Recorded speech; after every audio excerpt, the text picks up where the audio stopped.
नमस्कार दोस्तों, आपका स्वागत है हमारे यूट्यूब चैनल संस्कृत आराधना में।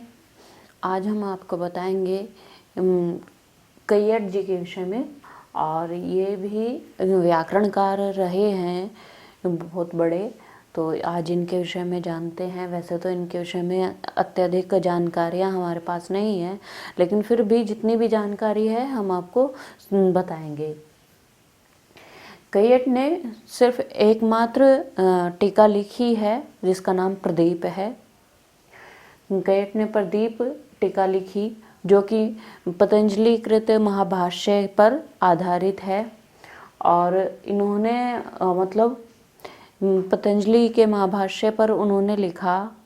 और इस टीका में जो महत्वपूर्ण बात है वो ये है, भर्तृहरि जी और पतंजलि जी के दार्शनिक अध्ययन पर भी, स्फोटवाद पर भी इन्होंने बहुत अच्छा विवेचन लिखा है। जो देवी शतक है, जो देवी शतक के व्याख्याकार हैं उनका नाम भी कैयट है। लेकिन ये जो कैयट हैं ये इस देवी शतक के व्याख्याकार नहीं हैं। इनके जो व्याख्याकार कैयट हैं वो कोई और हैं, ये नहीं है। तो इसको हम काट देंगे, इसका नहीं हमें लिखना है। इनके जो पिता हैं, पिता का नाम है जयटोपाध्याय। जयटोपाध्याय इनके पिता का नाम है, जो अच्छे व्याकरणकार रहे हैं अपने समय के।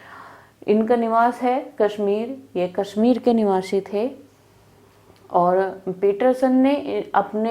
पीटरसन ने कश्मीर रिपोर्ट में कैयट और उव्वट दोनों, कैयट और उव्वट को काव्य प्रकाश के व्याख्याकार मम्मट का भाई और जयट का पुत्र बताया है।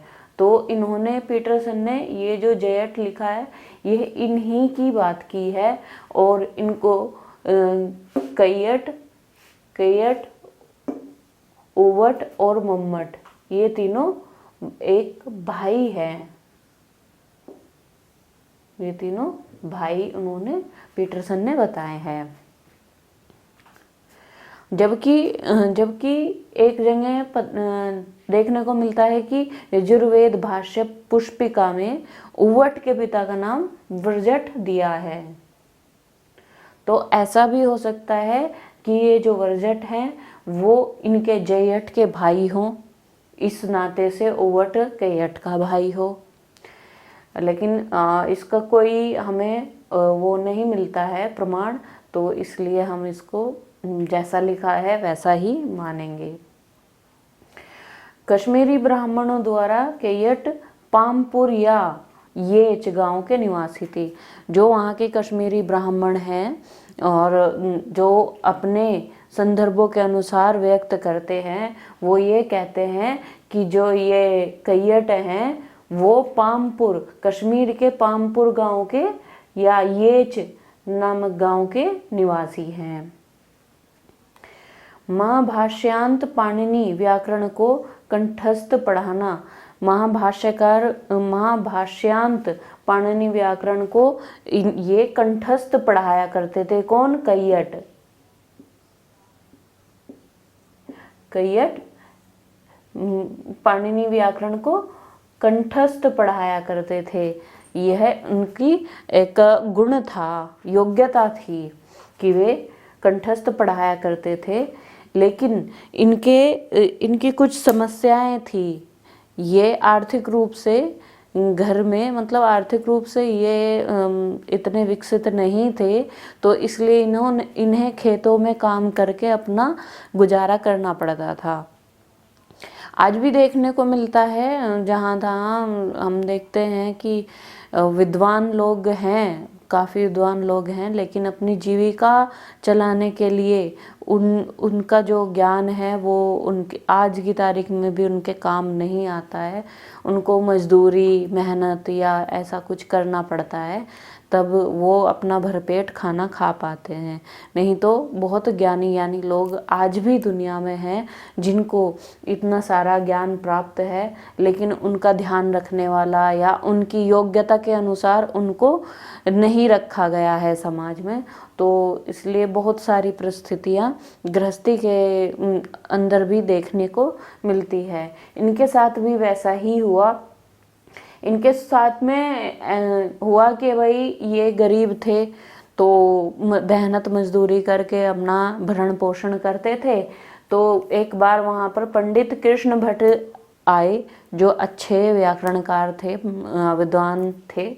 तो उन्होंने क्या किया कि कश्मीर वासियों को सबको इकट्ठा करके और संसाधन इकट्ठे करके एक गांव का शासन और धन धान्य का संग्रह किया। और जब ये सब इकट्ठा करके और ये धन धान्य सब कुछ लेकर के कैयट जी के पास पहुँचे तो उन्होंने ये दान रूपी संग्रह लेने से मना कर दिया। ये सब चीज संपत्ति लेने से उन्होंने मना कर दिया।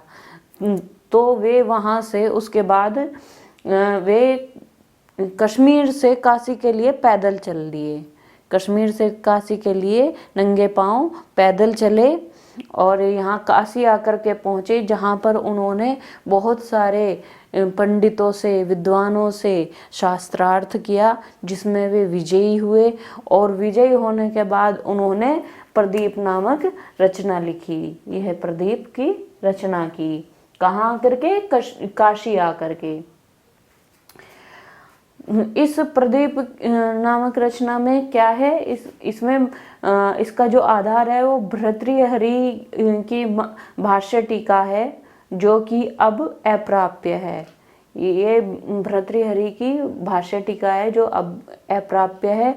प्रदीप में पतंजलि और भर्तृहरि के स्फोटवाद का दार्शनिक विवेचन किया गया है। ये मैंने आपको पहले भी बताया कि पतंजलि और भर्तृहरि के स्फोटवाद का दार्शनिक विवेचन किया गया है।